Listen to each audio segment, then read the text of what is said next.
आप सभी को मेरा नमस्कार। जैसा कि आप लोग जानते हैं कि सरकार ने व्यापक पैमाने पर बैंकों के प्राइवेटाइजेशन की प्रक्रिया को शुरू कर चुकी है। मैं सरकार की नीयति और मंशा पर सवाल नहीं खड़ा कर रहा हूं, वरन मैं सरकार के द्वारा लिए गए इस निर्णय पर कुछ अपने विचार रख रहे हूं। क्या ऐसा करके हम 1947 से पूर्व की अवस्था की तरफ नहीं जा रहे हैं? 1947 से पूर्व अंग्रेज अपने उद्देश्य की पूर्ति राज्य रियासत एवं डीएम के माध्यम से करते थे। राज्य रियासत एवं डीएम जो कि जनता को लूटते थे, पर जिनकी जनता के प्रति कोई जवाबदेही नहीं थी। बैंकों को प्राइवेट करके क्या हम एक जवाबदेह विहीन बैंकिंग सिस्टम नहीं ला रहे हैं? सहारा बैंक का हाल आप लोग जानते हैं। कुछ लोगों का कहना है सहारा चिट फंड कंपनी थी, वो नॉन बैंकिंग वर्क था उसका। पर मैं ये जानना चाहता हूँ, तर्क और तथ्य में अंतर होता है। सहारा बैंक में 2 लाख, 4 लाख, 6 लाख जिनका जमान था, लड़की की शादी के निमित्त या जरूरी काम के निमित्त जब गए तो ज़्यादातर बैंकों में ताले मिले, और जो खुले मिले उन लोगों ने कहा कि इसका आप रिन्यूअल करा लीजिए, कैश नहीं है हमारे पास। और करीब 6-7 वर्ष से लोगों का पैसा फंसा हुआ है। सरदार वल्लभ भाई पटेल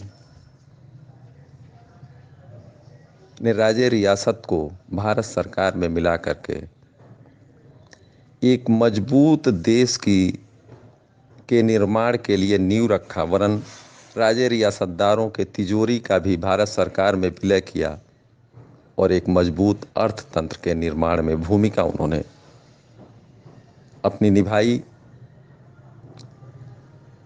क्या हम उनके किए गए कार्यों पर पानी नहीं फेरने जा रहे हैं?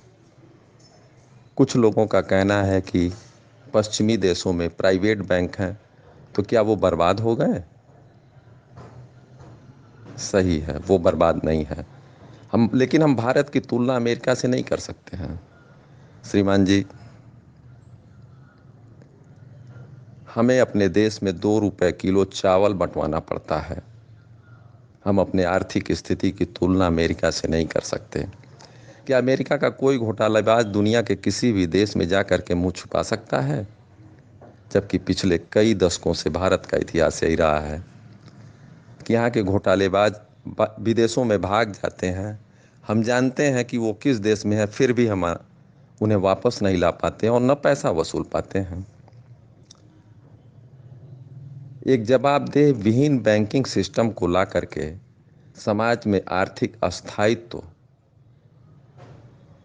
जो बना हुआ है उसे समाप्ति की तरफ ये हमारा पहला कदम होगा, अगर हम बैंकों को प्राइवेट करते हैं।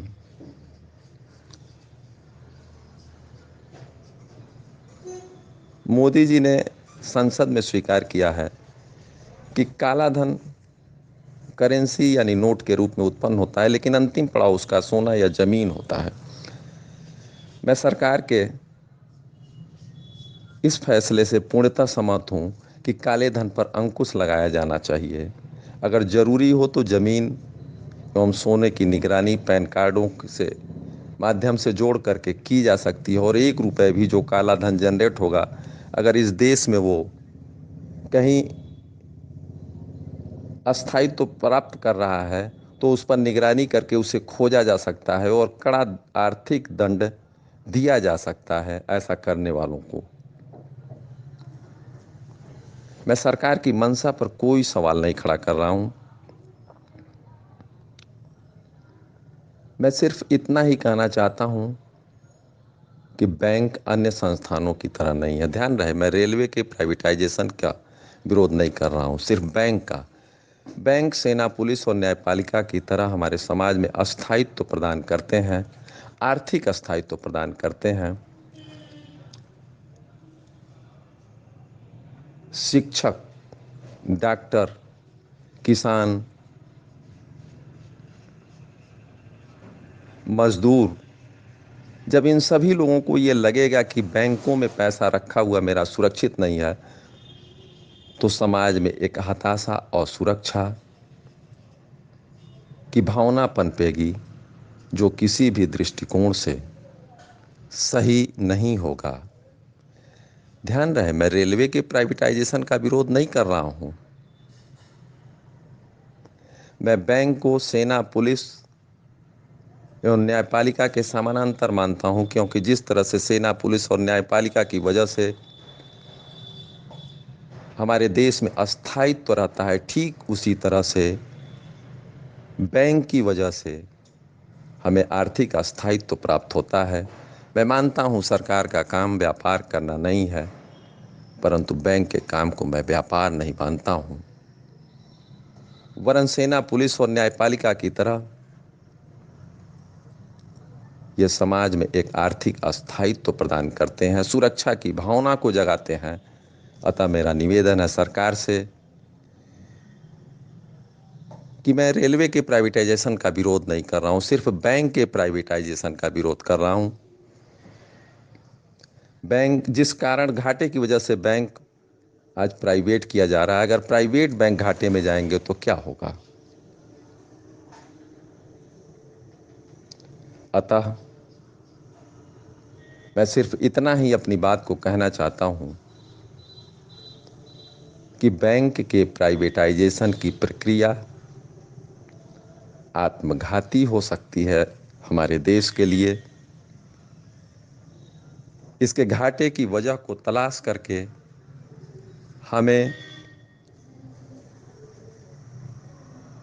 उस कमी को दुरुस्त करके इसको सही रास्ते पर लाने की जरूरत है, न कि इसको प्राइवेट करने की। ध्यान रहे,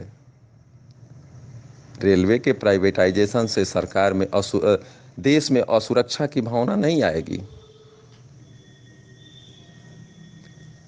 मैं शैलेश कुमार त्रिपाठी सरकार की नीयति और मंशा पर सवाल नहीं खड़ा कर रहा हूं। सरकार के तमाम कार्यों की मैं सराहना करता हूं, काले धन पर सरकार के प्रहार की मैं सराहना करता हूं, परंतु मैं चाहता हूं कि सरकार अपने इस फैसले पर पुनः विचार करे।